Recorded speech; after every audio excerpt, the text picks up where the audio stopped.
This quaint Swedish town with a rich maritime history has been welcoming holidaymakers for over 200 years.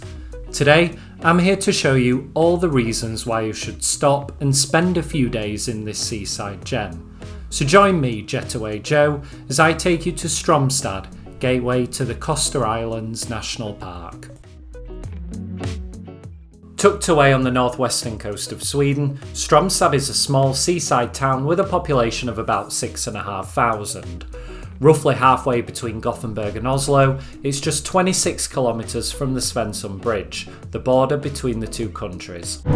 So I've arrived in Stromstad. That was a really nice journey up the coast from Gothenburg. It took about 2 hours and 20 minutes, but it was just quite a nice, relaxing journey as the train trundled up through the countryside.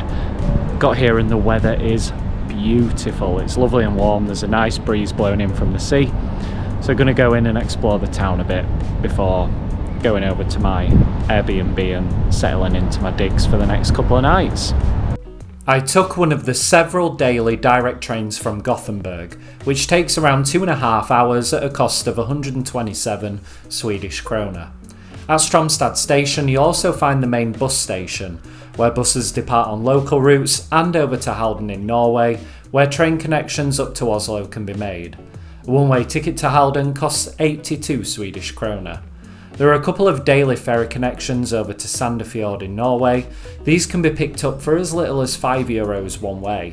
Stromstad's really easily accessible by road. It's a few kilometres from European Route E6, the main major highway up the west coast of Sweden, linking the town to Gothenburg and Malmö in the south and Oslo to the north. It's really easy to explore Stromstad on foot. There's a promenade that takes you from the train station along the marina lined with boats and yachts that wraps around the Scandic Hotel, finishing at the teeny tiny ferry port where ferries to Koster depart from. Around this harbour there's a handful of bars, restaurants and supermarkets. Definitely think it's time for a beer now I've done all this walking. Being a sunny Sunday afternoon, I couldn't say no to a beer sat by the waterfront.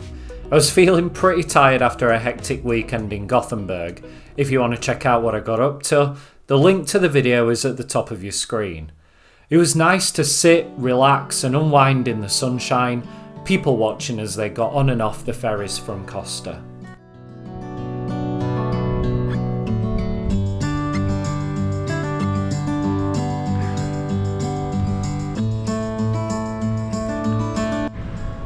Stromstad's really low-key on an evening, just a handful of bars and restaurants, but it's now 10:15 at night. Just had a beer in town and the sun's just set and look at the colours, isn't that beautiful?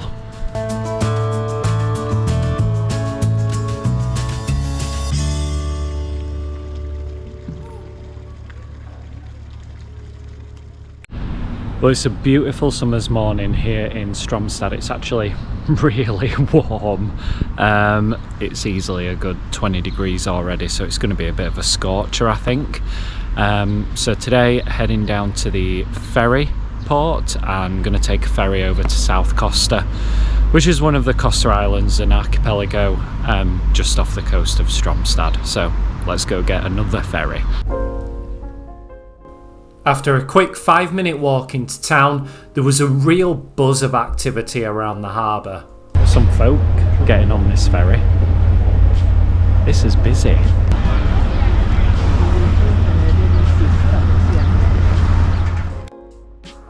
The day ticket from Stromstad to Koster costs 147 Swedish krona, and there are 19 daily ferries to choose from in the peak summer season, linking Stromstad to the various ports in the islands. 13 of these go to the main ports of Västra Bryggen in North Koster and Langegard in South Koster. It's a quick crossing of around 45 minutes over to the islands, which are Sweden's westernmost populated islands.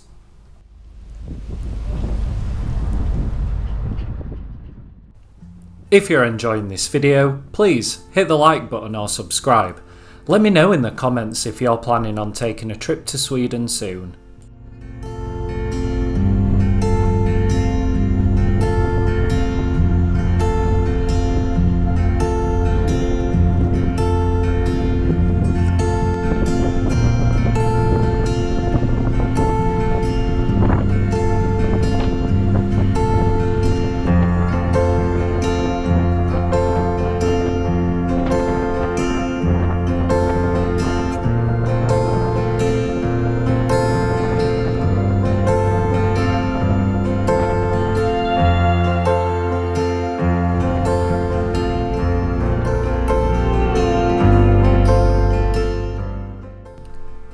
Approaching the first stop at North Koster, the ferry navigates this little channel that divides the two islands. The port of North Koster is on the right hand side, South Koster on the left.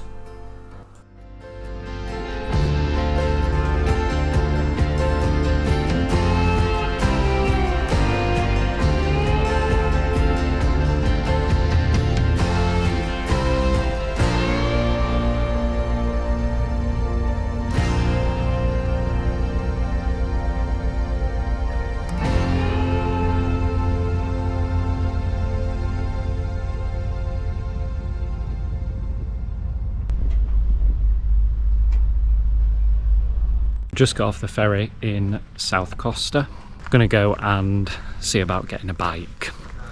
Should be interesting, but apparently it's the best way to see the island. I've managed to pick my bike, and isn't she a beauty? Look at her. Right, let's get off and explore this island.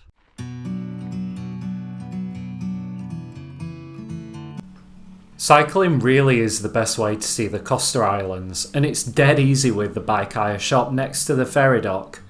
It's 220 Swedish krona for the full day.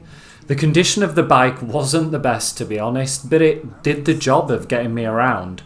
The roads on South Koster are largely traffic free, it's not hilly, and there are plenty of beaches and places to stop off for food or a drink on the way around. The world seems small. We can sit together. It's so beautiful. You and me. We're meant to be in the great outdoors. I've only been biking about 15 minutes and I've come to this little fishing harbour. There's a little cafe up there, so I think I'm going to get a drink. It's absolutely boiling today. There's only one thing for it. The undisputed king of soft drinks, Fanta Lemon.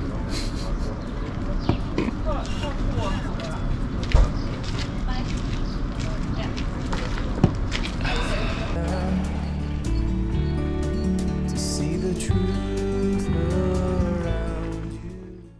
Refreshed after a drink, I cycled down to the very bottom of the island, which was a nice and peaceful spot.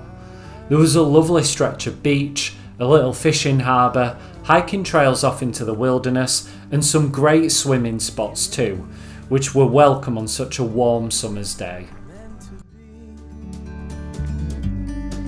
In the great outdoors, forever free. You and me, meant to be in the great outdoors, forever free.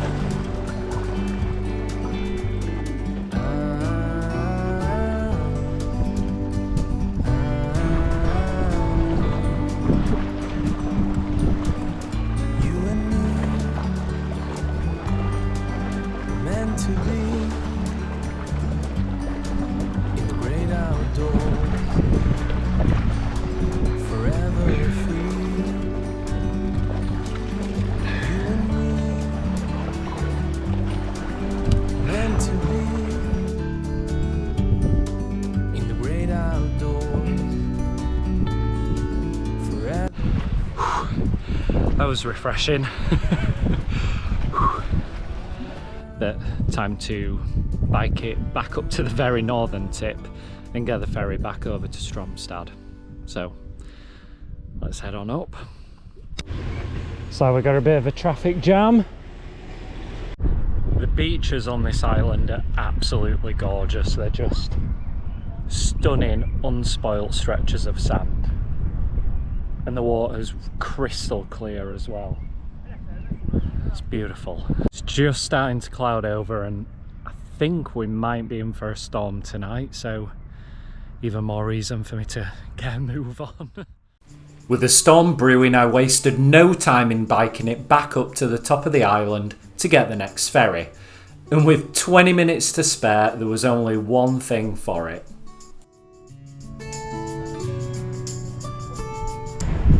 So it turns out I've biked up quite a bit of a first. Cheers.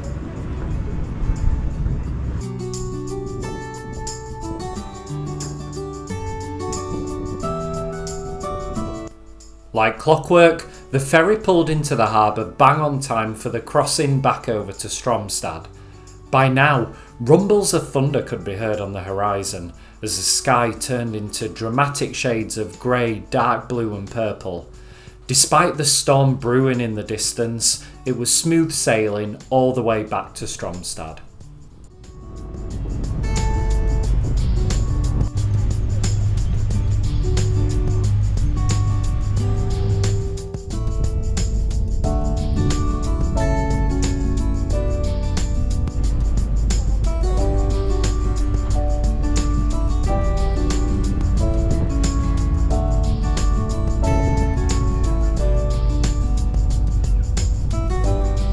Just got off the ferry and I definitely think I've timed it right. There's a storm coming in. We're in for it this evening. Talk about timing it right.